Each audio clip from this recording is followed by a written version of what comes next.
Welcome to educare. ఈ వీడియోలో the New Colossus దీన్ని ఎమ్మా లెజారస్ రచించారు. ఈ పోయం యొక్క సారాంశం తెలుగులో డిస్కస్ చేద్దాం. Degree English semester 6 Osmania university. ఇది పోయం చదివిన తర్వాత మళ్ళీ సమ్మరీ రాసి నీట్గా మంచి వొకాబులరీతో ఈ ఎస్సే ప్రిపేర్ చేశాను. మంచిగా ప్రాక్టీస్ చేయండి. ఒక వైట్ పేపర్ తీసుకొని నేను స్క్రీన్ మీద చూపించేదంతా వింటూ రాసుకుంటూ ప్రాక్టీస్ చేయండి. మీరు ఒక చిన్న వర్డ్ కూడా మర్చిపోలేరు. ఎగ్జామినేషన్లో మ్యాక్సిమం మార్క్స్ మీకే వస్తాయి. Okay, let us start. The New Colossus దీన్ని ఎమ్మా లెజారస్ రచించారు. ఇక్కడ కొలాసస్ అనేటువంటిది ఇక్కడ కేవలం అమెరికాకి సంబంధించి మాత్రమే కాదు, ఇది గ్రీకు రాజ్యాల్లో కూడా ఉండింది. ఎలాగంటే గ్రీకు రాజ్యాల్లో రోడ్స్ ఎవరైతే ఉన్నారో వాళ్ళు డెమిట్రిస్కి వ్యతిరేకంగా వాళ్ళు పోరాడి వాళ్ళ మీద విజయం సాధిస్తారు. సాధించిన తర్వాత అక్కడ హెలియస్ విగ్రహాన్ని ఏర్పాటు చేస్తారు. హెలియస్ విగ్రహం అంటే ఇక్కడ చూడండి, కొలాసెస్ ఆఫ్ రోడ్స్ అనమాట. రోడ్స్ అండ్ డెమిట్రిస్ ఈ ఇద్దరి మధ్య జరిగిన యుద్ధంలో రోడ్స్ గెలుస్తారు. చార్ల్స్ లిండెసస్ ఏదో ఉంది ఆ రాజు పేరు. అయితే ఇది గెలిచిన తర్వాత ఇక్కడ సూర్యదేవుని విగ్రహం ఏర్పాటు చేస్తారు. ఎవరు అంటే ఈ రోడ్స్ అనమాట. ఈ రోడ్స్ యొక్క ఇష్ట దైవం ఎవరు అంటే సూర్యుడు అనమాట. కాబట్టి ఈ సూర్య విగ్రహాన్ని ఇక్కడ ఏర్పాటు చేస్తారు. ఎక్కడ? ఈ సముద్రం దగ్గర. అయితే ఈ రోడ్స్ సిటీలోకి ఎవరైతే వస్తారో, ఈ హెర్బర్లకి ఎవరైతే వస్తారో, షిప్స్ కావచ్చు, ఏవైనా కావచ్చు, ఇవన్నీ కూడా ఈ విగ్రహం కింద నుంచే రావాలన్నమాట. అంటే ఆ విగ్రహం కాళ్ళ దగ్గర నుంచి కిందికి రావాలి. ఇంకొకటి, ఇది దేనికోసం ఏర్పాటు చేస్తారంటే వాళ్ళ విక్టరీ, వాళ్ళ యొక్క విజయం ప్రతీకగా ఇక్కడ ఏర్పాటు చేస్తారు. ఇంకొకటి, వాళ్ళ యొక్క అధికారం చూపించడానికి కూడా ఈ విగ్రహాన్ని ఏర్పాటు చేస్తారు. ఇక్కడ నియంతృత్వం ఉంటుంది. ఈ స్టాచ్యూ ఏంటంటే ఎవరు వచ్చినా కూడా నా పాదాల కిందకెళ్ళి రావాలి, అంటే మాకంటే తక్కువే మీరు అని చెప్పేసి ఇది. మరి ఈ స్టాచ్యూ ఆఫ్ లిబర్టీ గురించి ఏంటి అంటే ఇక్కడ రైటర్ ఏం చెప్తుంది అంటే, ఎమ్మా లెజారస్ లిబర్టీ ఆఫ్ స్టాచ్యూ ఏదైతే ఉందో అమెరికాలో, ఇది మీ అందరినీ కూడా ఇన్వైట్ చేస్తుంది. ఇంకొకటి, ఇక్కడ వచ్చిన వాళ్ళందరికీ కూడా గౌరవం ఉంటుంది. ఇక్కడ మీరు ఎవరో ఒకరి కింద బతకడం కాదు నియంతృత్వంతో. ఇక్కడ ఎంతమంది కష్టపడి పనిచేసినా అంతమందికి మంచి రెస్పెక్ట్ ఉంటుంది, డబ్బు ఉంటుంది, మీరంతా కూడా రిచ్ పీపుల్ కావచ్చు. ఇక్కడ రీసెర్చ్ చేయొచ్చు, ఎంత మేధ సంపత్తినైనా మీరు సంపాదించవచ్చు అని చెప్పేసి ఇక్కడ స్వేచ్ఛగా ఇక్కడ అందరినీ కూడా ఆహ్వానిస్తుంది. ఇంకో క్వశ్చన్ చెప్పాలంటే, చాలా దేశాల్లో నియంతృత్వం ప్రభుత్వాలు ఉండేటివి. చాలామందిని బానిసత్వం కింద చేసేసి వాళ్ళని వెట్టి చాకిరి చేయించారు, కొట్టారు, చంపారు, హింసించారు. కానీ ఇక్కడ ఇంకొకటి, కలర్ బేస్ మీద కూడా వాళ్ళని డిస్క్రిమినేట్ చేశారు. మీరు నల్లవాళ్ళు, తెల్లవాళ్ళు, ఎర్రవాళ్ళు ఇలా అని చెప్పేసి. ప్రపంచంలో మీరు ఏ మూలన ఉన్నా ఎవరికైనా మీ ఐడెంటిటీ లాస్ అవుతుంది, లేదా మీరు బానిసత్వంలోకి వెళ్ళిపోతున్నారని మీకు అనిపిస్తే మీరు అమెరికాకి రండి, ఇక్కడ మీకు అన్ని విధాలుగా మేము చూసుకుంటాం అన్నట్లు ఈ లిబర్టీ ఆఫ్ స్టాచ్యూ అనేటువంటిది వాళ్ళకి ఇన్వైట్ చేస్తూ ఉంటుందన్నమాట. ఇక్కడ ఈ ద న్యూ కొలాసస్ ఈ లెసన్లో ఏం చెప్తుందంటే, ఎమ్మా లెజారస్ ఇదే విషయాన్ని చెప్తుంది. ఫస్ట్ ఈమె గురించి చూద్దాం. About the poet. Emma Lazarus was a Jewish American poet, essayist and translator. ఈమె జివిష్ అమెరికన్ పోయెట్ అనమాట. ఎస్సేయిస్ట్ కూడా, అలాగే ట్రాన్స్లేటర్ కూడా. Her ancestors were Sephardic Jews who immigrated to America before the revolution. వీళ్ళ తాత ముత్తాతలు ఎవరైతే ఉన్నారో వాళ్ళు అమెరికాలోకి వలస వచ్చారు, ఇమిగ్రేటెడ్ అనమాట. జివ్స్ వీళ్ళంతా కూడా యూదులు. వీళ్ళు ఇక్కడికి వచ్చి స్థిరపడిపోయారు. ఎప్పుడు అంటే అమెరికా రివల్యూషన్కి ముందు అనమాట. అంటే 1765కి ముందు ఇక్కడ వచ్చి స్థిరపడిపోయారు. She was admired by Henry James Whitman, Emerson and great Russian writer Ivan Turgenev. ఈమె చాలా ఫేమస్, వరల్డ్ వైడ్గా ఫేమస్ ఉన్నటువంటి రచయితల చేత ఆమె పొగడబడింది. Her major works include Songs of a Semite, Allied, an episode in Goethe's life. She tirelessly worked for the cause of immigrants arriving in the US to escape poverty, violence and antisemitism. ఇక్కడ ఈమె రచనలన్నీ కూడా immigrants ఎవరైతే వస్తారో వచ్చిన వాళ్ళకు ఎటువంటి హింస ఉంటుంది, ఎటువంటి ఇన్సల్ట్ ఉంటుంది, వాటి నుంచి ఎలా ఎస్కేప్ అవ్వాలి, మీరు పేదరికంలో ఉంటారు, పేదరికం నుంచి ఎలా ఎస్కేప్ అవ్వాలి, ఏంటి, ఇవన్నీ విషయాలు ఆమె రచనల్లో చెప్తుంది. ఇక్కడ పోయం చూస్తే ఇలా బిగిన్ అవుతుంది అనమాట. The poem the New Colossus by Emma Lazarus presents the Statue of Liberty as a powerful symbol of America's ideals of freedom and refugee.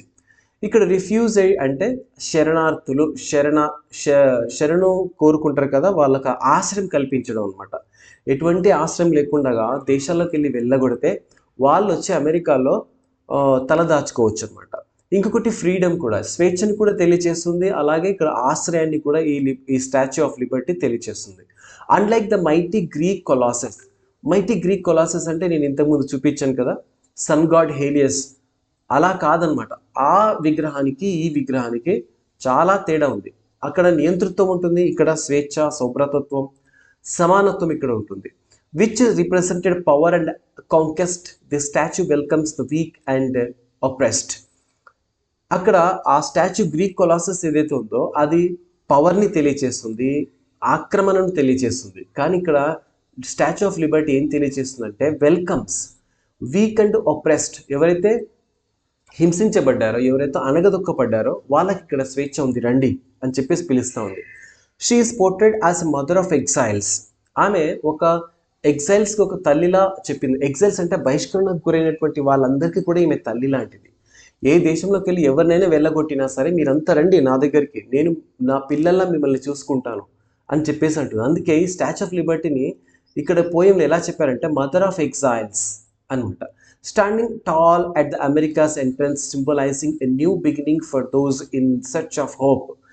అమెరికాకి ముందు ఒక పెద్ద టార్చ్ పట్టుకొని ఎంట్రన్స్లోనే ఉంటుందన్నమాట. ఎవరైతే హోప్స్ అన్ని వదులుకొని ఇక్కడ మేము బతకొచ్చు అని చెప్పేసి వస్తారో వాళ్ళకి ఇది ఒక మంచి అవకాశం. In her hand she holds a torch, it's a flame compared to imprisoned lighting, representing the enlightenment and guidance. ఎవరైతే దిక్కు తోచని వాళ్ళు ఇక్కడికి వస్తారో వాళ్ళందరికీ కూడా ఈ లైట్ ఏదైతే ఉందో ఇది మీకు మార్గదర్శకం, ఒక దారిని చూపిస్తుంది, ఒక హోప్ని కల్పిస్తుంది. అలాగే మీ జీవితాల్లో కాంతి నింపుతుంది, మీకు ఒక గైడెన్స్ కూడా ఇస్తుంది ఎలా బతకాలి ఏంటి అనేటువంటిది. With her glowing guiding light she offers a message of acceptance to all. దీంతో ఈ లైట్తో ఏం తెలియజేస్తుందంటే ఇక్కడ ఎవరు వచ్చినా కూడా అందరూ రావచ్చు, అందరికీ ఇక్కడ యాక్సెప్టెన్స్ ఉంది, ఎవరైనా సరే ఇక్కడ వచ్చి హార్డ్ వర్క్ చేసి డబ్బు సంపాదించి రిచ్ పీపుల్ కావచ్చు అని చెప్పి. Her watchful yet kind ice look over the harbour, symbolising protection and warmth. ఇంకోటి ఆ హర్బర్కి ఆపోజిట్లో ఉంటుంది, సముద్రం వైపు ఉంటుంది ఒక ఐలాండ్లో. ఎక్కడ ఏ షిప్ వచ్చినా ఎవరు వచ్చినా కూడా అక్కడే దిగాల్సి ఉంటుంది. ఈ స్టాచ్యూ దగ్గర నుంచే ఎంట్రీ కావాలి. కాబట్టి మీ అందరికీ నేను ఉన్నాను, ఇక్కడికి రండి అని చెప్పేసి చెప్తున్నాను అనమాట. ఆ లైట్ ఏం తెలియజేస్తుందంటే ఒక పాజిటివ్ సింబల్, ఒక హోప్, ఒక నమ్మకం, ఒక ట్రస్ట్ మీకు ఇస్తుంది అనమాట. సెక్యూరిటీ కూడా ఉన్నట్లు అనమాట, ఒక ప్రొటెక్షన్ కూడా. అలాగే సాధారణంగా ఆహ్వానిస్తూ కూడా ఉంటుంది అది. ఇక unlike the Greek Colossus which symbolised military strength and dominance, the Statue of Liberty rejects such arrogance. ఇక్కడ గ్రీక్ కొలాసస్ ఏం తెలియజేస్తుందంటే మిలిటరీ స్ట్రెంగ్త్ గురించి. చూడండి మాకు ఇంత బలం ఉంది, చూడండి మేము ఇంత బలవంతులం, ఎవరు వచ్చినా కూడా మా కాళ్ళ కిందికి వెళ్ళే రావాలి అనేటువంటి ఒక ధోరణి అక్కడ కనిపిస్తుంది. కానీ స్టాచ్యూ ఆఫ్ లిబర్టీలో అలా కనిపించదు. అలాంటి వాటిని రిజెక్ట్ చేస్తుంది. అందరూ కూడా నా వాళ్ళే, రండి అని చెప్పేసి పిలుస్తుంది. Instead she silently declares that she does not keep power or luxury but welcomes those in need. ఇక్కడ ఎవరికి కూడా అధికారం అది ఇదని కాదు, ఎవరికైతే అవసరం ఉందో వాళ్ళు ఇక్కడికి వచ్చి బతకొచ్చు. She calls out to tired, the poor and those struggling for freedom. ఎవరైతే పేదవాళ్ళు ఉన్నారో, ఎవరైతే పేదరికాన్ని వదిలేయాలనుకుంటున్నారో, ఎవరికైతే స్వేచ్ఛ కావాలో వాళ్ళందరూ కూడా ఇక్కడికి రావచ్చు. Her message is an invitation to immigrants who have been abandoned by their lands, longing for a better life. ఇది ఒక మెసేజ్, ఒక ఇన్విటేషన్ కూడా. ఈ లిబర్టీ ఆఫ్ స్టాచ్యూ ఏంటి తెలియజేస్తుందంటే ఒక ఇన్విటేషన్, రండి, మీ దేశంలో మీరు హింసను ఎదుర్కొంటున్నారా లేదా వివక్షతను ఎదుర్కొంటున్నారా, అయితే ఇక్కడికి రండి, మీకు ఒక బెటర్ లైఫ్ ఇస్తాను అని చెప్పేసి అంటుంది. The homeless, the oppressed and those escaping hardship are urged to come to her. ఎవరైతే అణిచివేయబడ్డారో, ఎవరికైతే ఇల్లు గూడు ఏది లేదో మీరు ఇక్కడికి రండి, నేను చూసుకుంటా అని చెప్తుంది. She promises them a new beginning in a land of opportunity and dignity. మీకు ఇక్కడ ఒక మంచి జీవితం ఇస్తాను, ఒక రెస్పెక్ట్ఫుల్ జీవితం ఇస్తాను, ఒక మంచి అవకాశం ఇస్తాను అని చెప్పేసి తను ప్రామిస్ చేస్తూ ఉంది. Where they can pursue their American dreams. ఎక్కడైతే అమెరికన్ డ్రీమ్స్ ఉంటాయో వాటిని మీరు నెరవేర్చుకోవచ్చు. అమెరికన్ డ్రీమ్స్ అంటే ఏంటి తెలుసా? ఎక్కువ బాగా కష్టపడాలి, ఎక్కువ డబ్బు సంపాదించాలి, మంచిగా ఉండాలి, డిగ్నిఫైడ్ లైఫ్ ఉండాలి, చాలా లగ్జరియస్గా ఉండాలి అనేటువంటిది అనమాట. ఇంకోటి ప్రపంచంలోనే వాళ్ళ మంచి పేరు తెచ్చుకోవాలి. ఇది ఒక American dreams. With her torch held high, the Statue of Liberty stands beside the Golden Door, a symbol of freedom and hope in America. ఈ స్టాచ్యూ ఆఫ్ లిబర్టీ ఏదైతే ఉందో ఆ ఆ టార్చ్ని పైన ఇట్లా పట్టుకుని ఉంటుంది. మీ అందరికీ నేను ఇక్కడ వెళ్తురిస్తున్నాను రండి. ఒక గోల్డెన్ డోర్ అంటే అమెరికాకి ఎంట్రన్స్ ఏదిందో ఆ ఎంట్రన్స్ డోర్ దగ్గర ఉంటుంది. మీకు అన్ని ఆపర్చునిటీస్ ఇక్కడ ఉన్నాయి. గోల్డెన్ డోర్ అని ఇక్కడ ఎందుకు మెన్షన్ చేస్తారంటే అన్ని ఆపర్చునిటీస్ మీకు ఉన్నాయి, మీరు యూజ్ చేసుకోవాలి.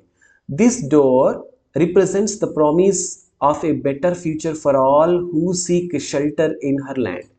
Through her silent yet powerful words, she embraces diversity and the new beginning. ఇక్కడ ఆమె ఫ్యూచర్ ఇలా ఉంటుంది, మీది ఇంత మంచిగా ఉంటుంది, మీకు మంచి ఆశ్రయం ఇక్కడ ఉంటుంది, మీరు ఇక్కడికి వచ్చేసేయండి అని చెప్పేసి అంటుంది. She becomes a guiding light for those who have nowhere else to turn. మీరు ఇక్కడికి వచ్చిన తర్వాత మరి ఎక్కడికి వెళ్ళాల్సిన అవసరం లేదు.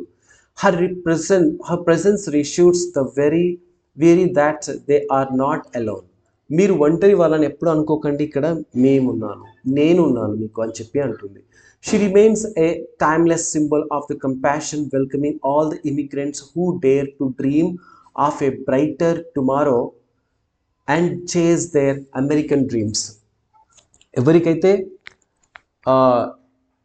కంపాషన్ ఉంటుందో, ఒక ప్యాషన్ ఉంటుందో వాళ్ళందరికీ కూడా ఇక్కడ ఇమిగ్రెంట్స్ ఎవరైతే ఉంటారో వాళ్ళందరికీ కూడా వెల్కమ్ చేస్తుంది. మీకు ఒక మంచి భవిష్యత్తు ఇక్కడ ఉంది రండి అని చెప్పేసి ఆ స్టాచ్యూ ఆఫ్ లిబర్టీ చూపిస్తుంది. సో ఇది పోయం గురించి చాలా అద్భుతంగా చెప్పారు. ఈ పోయం యొక్క ఇక్కడ ఏదైతే ఉంటుందో పెడెస్టల్ ఉంటుందో ఆ బేస్ ఉంది కదా ఈ స్టాచ్యూది ఇక్కడ ఉంటుందన్నమాట. లెజారస్ రాసినటువంటి కొన్ని లైన్స్ ఇక్కడ ఉంటాయి కూడా, అంటే అంత ఫేమస్ అయిపోయింది అనమాట. చాలా తక్కువ వర్డ్స్లో ఒక సానెట్ అనమాట ఇది. ఈ సానెట్లో ఆమె చాలా అద్భుతంగా చెప్పారనమాట ఇవన్నీ విషయాలు కూడా. ఓకే, ఇది పోయం గురించి నాకు తెలిసి మీకు అర్థమైంది అనుకుంటాను. అలాగే తెలుగు 6th సెమిస్టర్ కూడా నేను అన్నీ చేశాను. ఒకసారి ప్లేలిస్ట్లో ఉంటాయి, అన్నీ కూడా చూడండి. రిపీటెడ్గా చూడండి వీడియోని, రిపీటెడ్గా కొద్దిగా స్పీడ్ పెంచి చూడండి, మంచిగా అర్థమవుతుంది. తప్పకుండా మీరు మంచి మార్క్స్ తీసుకుంటారు. ఎగ్జామ్ రాశాక ఎలా హెల్ప్ చేసింది, ఎలా రాశారు అనేటువంటిది నాకు కామెంట్ సెక్షన్లో పెట్టండి. Thank you.